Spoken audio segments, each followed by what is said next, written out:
Good evening, everybody. This is I believe my 9th podcast, and it's a trip to Elmley for a late opening. And I've just been inside the Wellmarsh hide, which is the busiest hide, and I've been getting some great photos for a change instead of video. It wasn't a video kind of day, it was a photography kind of day. And reminder that all of this corresponding footage and vlog will be on my YouTube channel, Stormcab Birds. So what I'm talking about, you can go and have a look. I'll label all the birds, I'll explain what happened. Now what happened was the weather said 23 degrees. We've had a little heat wave. I think they say it's the 4th for the UK this year. And it was 31 degrees Celsius yesterday, 23 today, and slightly cloudy apparently, according to the BBC website, which was kind of a fib because it was pretty much sunny all day and baking hot. And the reserve was very quiet as a result. The whole place, I've almost never seen it as quiet, and it was hot. But there has been activity down at the Wellmarsh hide. There's been reports of spotted redshank, green sandpipers, wood sandpipers, ruff, snipe. And they didn't lie, it was most of it was there. No curlew sandpiper, which would have been something very exotic. No, what was the other thing that was missing? The spotted redshank. You can look these up online. I didn't get any photos, but I have got them. They wouldn't be a lifer for me. I've seen them in a couple of countries. They're like common redshank, but they've got longer beaks, if you're aware of what common redshank look like.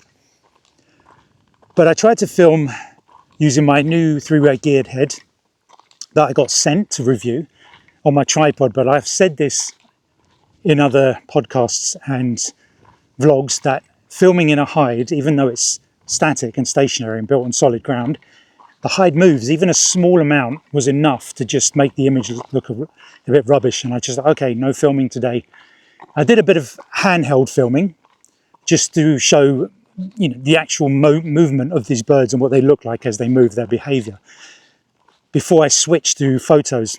And it was a dot sight day. And I've mentioned this before, and I'll just give you a quick overview for all new people, because I have to remember that a lot of people will be new listeners or don't follow me on my Stormcab Birds YouTube or X. Speaking to somebody in the hide just now, they said, "Oh, we love your photos." And I said, "So where do you see my work?" And they said, "Facebook." I went, So some people only do X, some people only do Instagram, TikTok, YouTube, X, Facebook. So some people only see my videos, some people only see my photos. So it's a big mix. I'm trying to keep everyone, up to speed with everything I do. And I have no idea what people are looking at.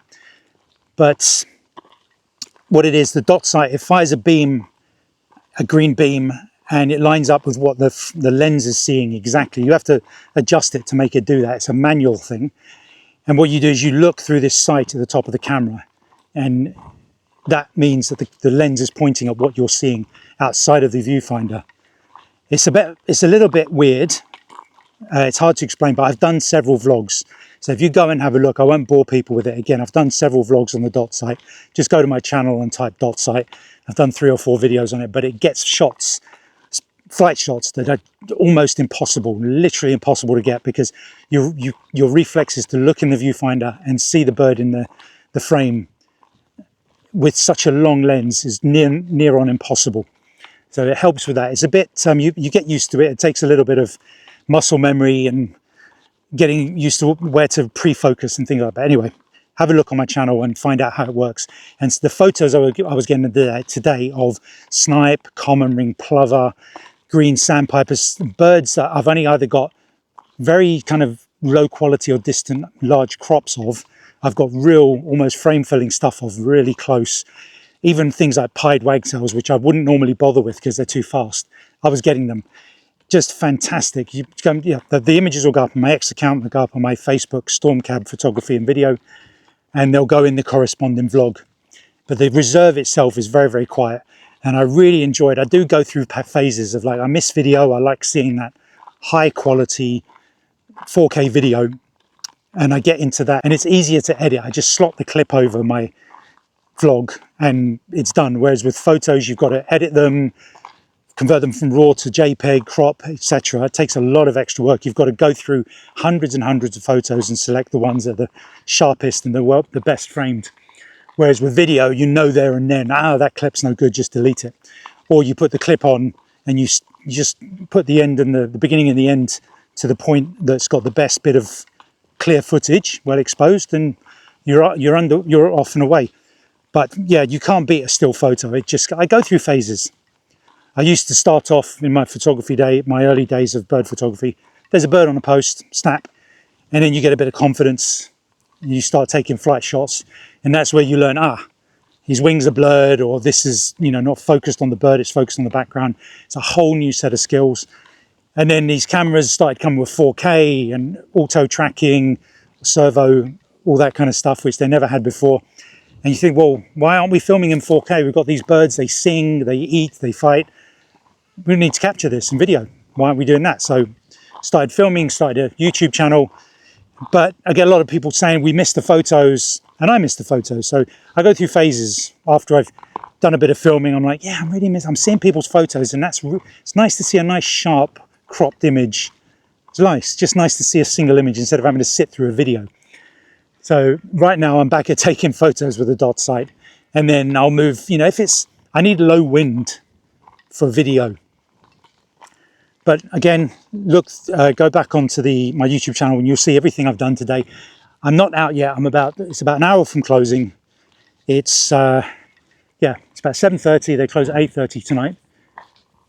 And I'm going to have slow drive down the track and hope for barn owls and bitterns. But what I've got today, I'm going to take the night off work, just going to chill, have a cup of tea on the sofa, put my feet up and go through my images, which is one of my favorite things to do. It's like when I'm on a holiday, isn't it great? All you photographers, bird photographers, wedding photographers for that matter, where you just lay on the bed, open up your laptop and, play and see what you've done that day. And it's so much fun. And I'm glad I've got this hobby because it just keeps me off doom scrolling on X or, going down a rabbit hole on Instagram. It's given me something to concentrate on. I've got loads of editing to do, the vlog to do, the photos, loads of stuff. And yeah, it's healthy as well. I'm currently walking along here near sunset, and it's just, you can't see it in the podcast obviously, but it's that golden hour. I'm looking at cows on the north side of the reserve. There's the farmhouse just in front of me, the shepherd's huts just at the end of this path. And there's a slight breeze, which normally you'd be quite chilly. I've got shorts and a t-shirt on, but it's just glorious. That breeze is actually very welcoming because it's been so hot today.